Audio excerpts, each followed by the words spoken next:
Salut à tous, c'est le Librarian, et ouais maintenant on va dire le Librarian parce que c'est carrément plus simple. Et aujourd'hui je ne vous retrouve pas face caméra mais plutôt avec un Batman sous le feu des projecteurs pour une petite après-midi peinture. Donc vous pouvez voir que j'ai basé ma figurine en noir et j'ai été posé avec la bombe de sous-couche blanche. J'essaie de poser très rapidement et de manière très caricaturale les lumières pour venir essayer de poser avec une peinture bleue de manière très transparente en la diluant énormément, de profiter de ces ombres et des lumières qui ont été posées grâce à la sous-couche. Donc c'est le Batman que vous pouvez voir de Gotham City Chronicle. Hop, je fais la mise au point, ouais c'est bon. Et vous pouvez voir que la figurine est quand même vachement belle, c'est très fin. Donc ça va être assez rigolo à peindre, je l'espère. Je vais donc commencer par la cape où je vais essayer du coup de profiter de ce jeu de lumière que j'ai pu faire grâce aux bombes de sous-couche, donc la noire et la blanche. C'est un peu pour voir s'il est possible de faire des jeux de lumière sans pour autant utiliser un aérographe. Et du coup pouvoir poser des zénithales, même si là ce n'est pas une zénithale étant donné que la lumière ne vient pas du dessus mais réellement du côté. Et donc avec des couches de peinture très diluées, je vais essayer de jouer sur la transparence de ma peinture pour avoir de belles ombres et de belles lumières sur la cape. Donc je vais tout de suite commencer et on se retrouve pour le résultat après la première couche. Donc maintenant vous pouvez voir que j'ai posé la première couche, alors c'est un Macrack Blue avec une pointe d'Abaddon Black pour le rendre un peu plus profond.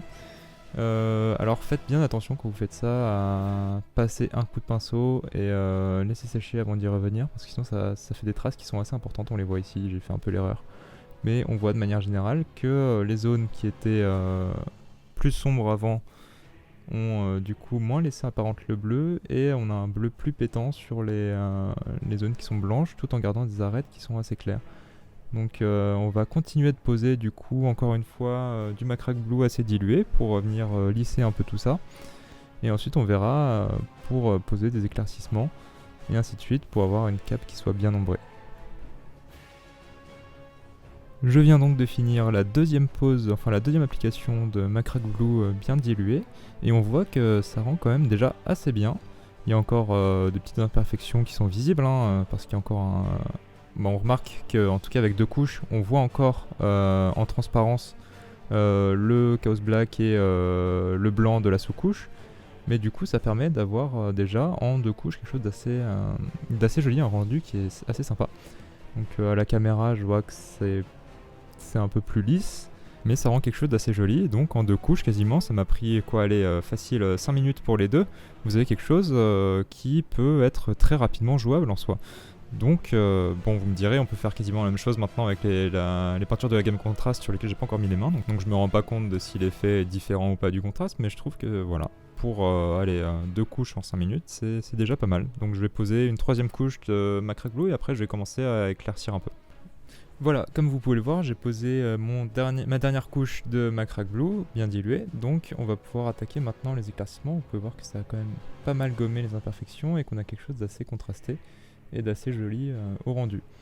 Donc je vais commencer avec 2 doses de Macrack Blue pour une dose de Teclis Blue pour éclaircir un peu et commencer à cibler les zones que je vais vraiment éclairer pour avoir un beau rendu sur cette cape. Je viens donc de finir mon éclaircissement avec le mélange de Teclis Blue et de Macrack Blue. Donc vous avez compris le principe, j'ai continué jusqu'à arriver presque au Teclis Blue pur et je vous retrouve à ce moment-là. Bon, comme vous pouvez le voir, j'ai posé mes derniers éclaircissements. Je pense que je vais m'arrêter là parce que après ça va remonter trop dans les tons clairs et moi j'aime bien quand ça reste quand même assez dégradé comme ça.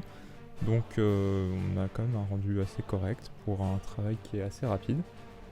J'aurais tendance à dire qu'il faut utiliser cette technique plutôt avec des couleurs un peu sombres comme ce bleu que vous pouvez voir, avec des couleurs type jaune, rouge. Je pense qu'on va trop voir le fond et les coups de pinceau, donc ce serait un rendu finalement assez dégueulasse. Là j'ai quand même bien comment rendre les ombres et ainsi de suite, donc je vais m'arrêter là pour aujourd'hui.